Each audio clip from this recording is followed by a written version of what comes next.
चुनाव का बिगुल बज चुका है और प्रत्याशी अपने पूरे दमखम के साथ अपने वोटरों को लुभाने निकल चुके हैं। आज हम पहुंचे हैं देवरिया जनपद के गौरी बाजार में और यहां पे भाजपा प्रत्याशी प्रदीप मदेसिया से करेंगे कुछ मुद्दों पे बात। वह सवाल कुछ तीखे भी होंगे, कुछ मीठे भी होंगे, लेकिन देखना है कि इस चुनाव में किन मुद्दों को लेकर भाजपा अपने कैंडिडेट प्रदीप मदेसिया को मैदान में उतारी है और कितना ये खरा उतरते हैं। तो विलंब न करते हुए सीधे हम चलते हैं भाजपा प्रत्याशी प्रदीप मदेसिया के पास। हमारे साथ हैं भाजपा के प्रत्याशी नगर पंचायत गौरी बाजार से प्रदीप मदेसिया जी। प्रदीप मदेसिया जी, हमारे चैनल में आपका स्वागत है। बहुत बहुत धन्यवाद आपका। प्रदीप मदेसिया जी, इस बार के चुनाव आप किन मुद्दों को लेकर चुनाव लड़ रहे हैं? देखिए, नगर में जो व्यवस्थाएं हैं वो बहुत लचर हैं। जैसे पोलों पे स्ट्रीट लाइट की व्यवस्था एकदम लचर है। अभी ढाले इस बगल शुद्ध पेय की जल की व्यवस्था पहुंची ही नहीं है। एक एक घर में कोई व्यवस्था नहीं है शुद्ध पेय जल की। नालों की देखिए तो इतनी बुरी स्थिति है कि अभी आप जाकर यहाँ से देखिए तो नाला पूरा भरा हुआ है, कीड़े उसमें पूरे भरे हुए हैं, बज बज नाले कर रहे हैं। और रोड भी बहुत अच्छे नहीं हैं। तो आपकी लड़ाई इस बार निकाय चुनाव में किससे है? मेरी लड़ाई किसी से नहीं है।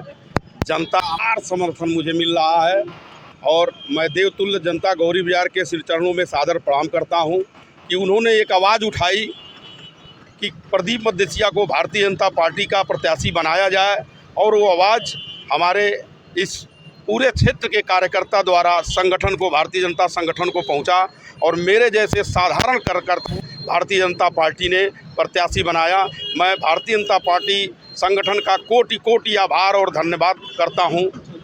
आपसे पहले नगर में कितना विकास हुआ है? नगर में क्या विकास हुआ है?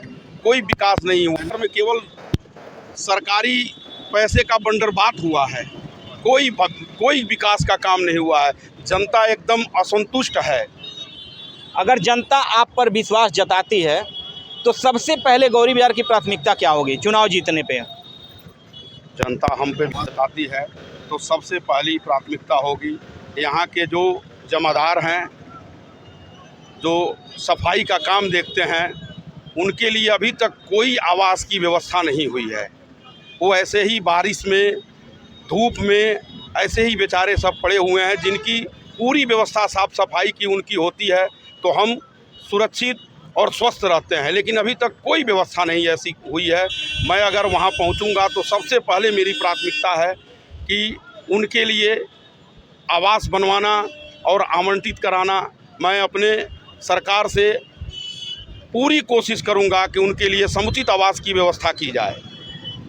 जीतने के बाद आपका सबसे पहला जो काम होगा वो किस वार्ड में होगा, किस जगह पे होगा, किस विषय पे होगा? देखिए, सारे 11 वार्ड हमारे हैं।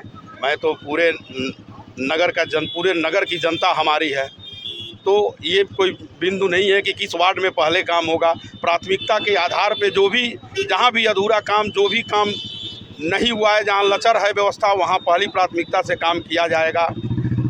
और हमारे चैनल के माध्यम से अपने वोटरों से क्या अपील करना चाहेंगे? मैं गौरी बाजार की देवतुल्य जनता से अपील करना चाहता हूं कि आप मुझे गौरी बाजार का सेवा करने का अवसर दें। मैं आपका सेवक बन के ही रहूँगा। मैं एक एक घर जाकर हर एक समस्या का निदान करने की कोशिश करूँगा।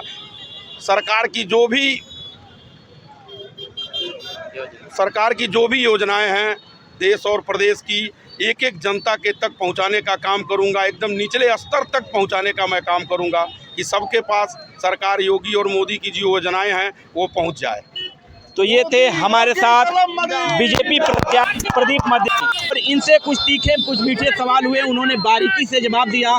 ये चुनावी समर ऐसा ही चलता रहेगा और आने वाला वक्त बताएगा कि गौरी बाजार की जनता किसको पसंद करती है।